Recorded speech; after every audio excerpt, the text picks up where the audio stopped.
If there is one fact that cannot be overstated in ride sharing, it is all money ain't good money. What up, folks? Once again, it is indeed your boy Tim with another ride sharing video.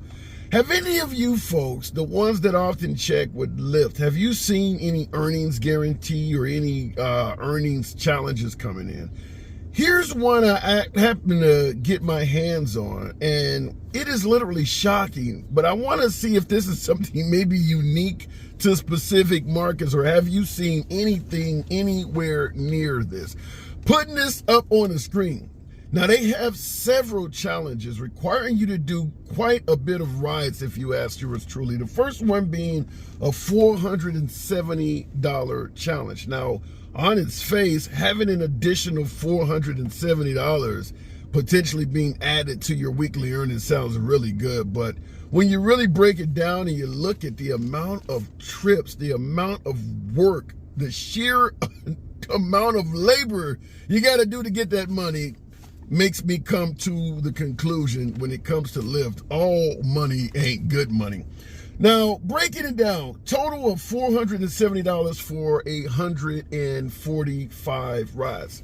First off, 145 rides that's definitely not anyone driving part-time, such as myself. This is not side hustle type of trips. I mean, because you're talking, if you drive 5 days a week and you do 20 trips in a day, that's only 100. If you drive 6 days a week and you do 20 trips in a week, that's only 120. So I'm just doing the math in my head. If you do 25 trips per day for 6 days a week, you still do not reach this.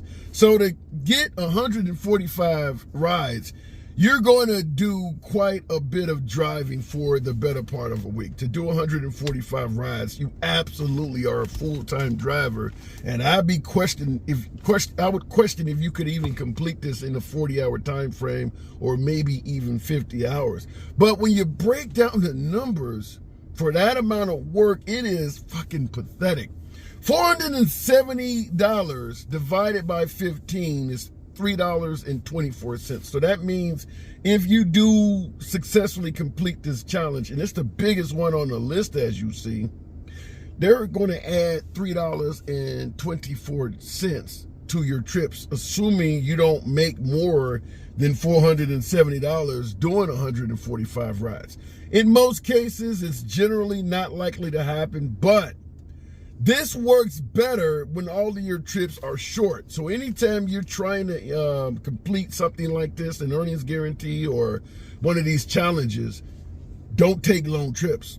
You don't want to get paid a bunch of shit fares and then you fuck around and get somebody in your car and you drive them 200 miles and it actually makes you get pretty damn close to the $470, meaning they're not going to add anything to your earnings, which now puts you in a huge loss category. But that's something my veteran drivers are probably already knowledgeable of, but new drivers understand anytime you get involved in these incentives that they offer you, in most cases, the shorter the trip, the bigger your profit.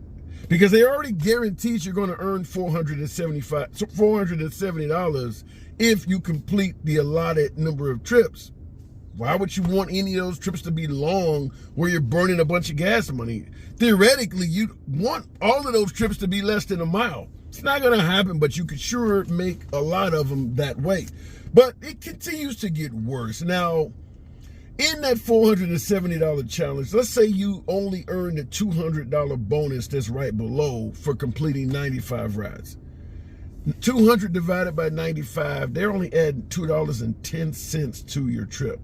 Folks, I don't see anything on this list that's worth it. Now, I'll continue just to briefly go through this and we'll wrap the video up. But if you notice on the next one, it's a $200 challenge for 95 rides. So 200 divided by 95 is $2.10.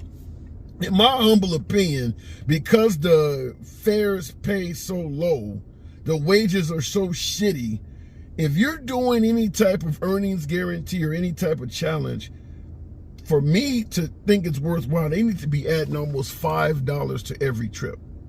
about $5 to every trip. Some of Lyft's trips pay under $4. You've seen the Rideshare Professor's channel or the Rideshare guy with Sergio, and he's talking about some trips pay so low you can't even go to 7-Eleven after you completed the trip and buy a stick of gum because the trip only paid you $3.20.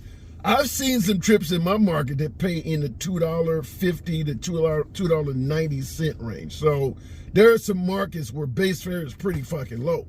Now, if you could do one of these challenges, let's say you did the bottom challenge where you $115 challenge for 80 trips.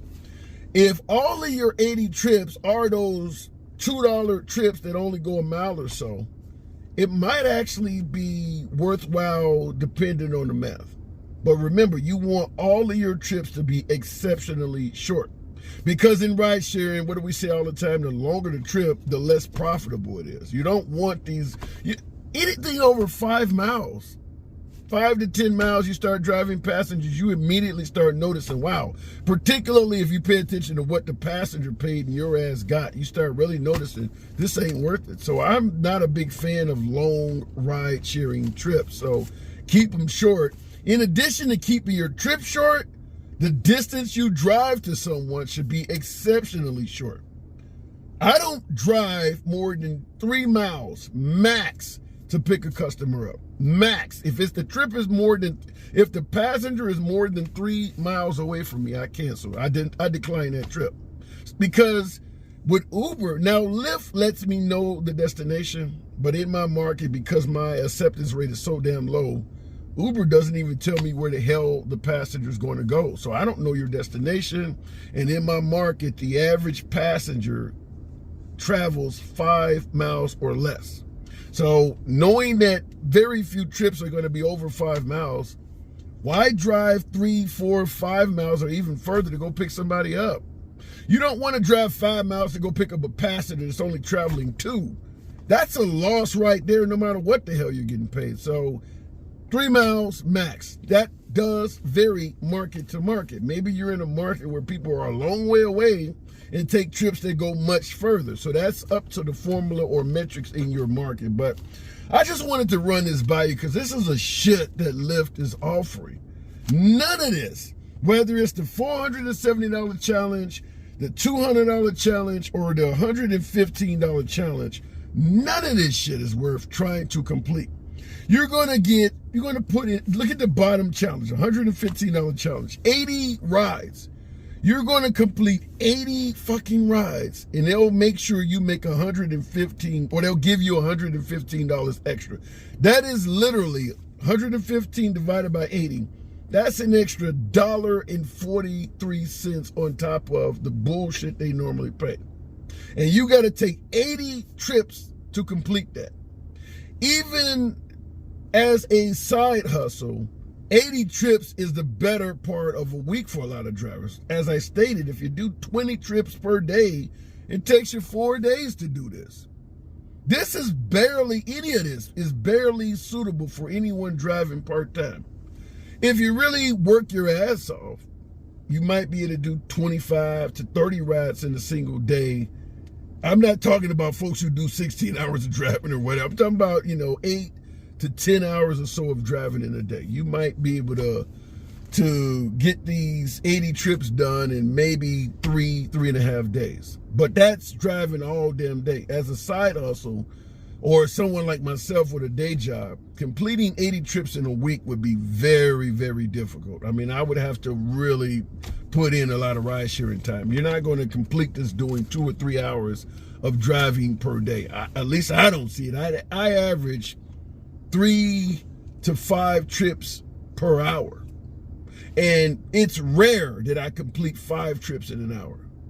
3, yeah, but 5. So completing 80 trips is going to be a lot of hours. You just really think of the math like that. So that shows that I don't think any of those challenges are for part-time drivers. But wanted to run this by you. What have you seen in your market, if anything? Because some folks in the comments were suggesting, well, hell, at least there was some type of earnings guarantee. A lot of folks haven't seen one in a while. Have you seen any incentives or bonuses being offered, particularly since drivers had that one-day strike?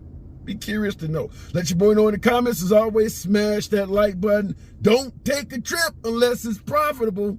You know what I always say? Just simply listen to that damn chime until you see something that you like. It's your boy Tim. Smash that like button. Catch you in the next video.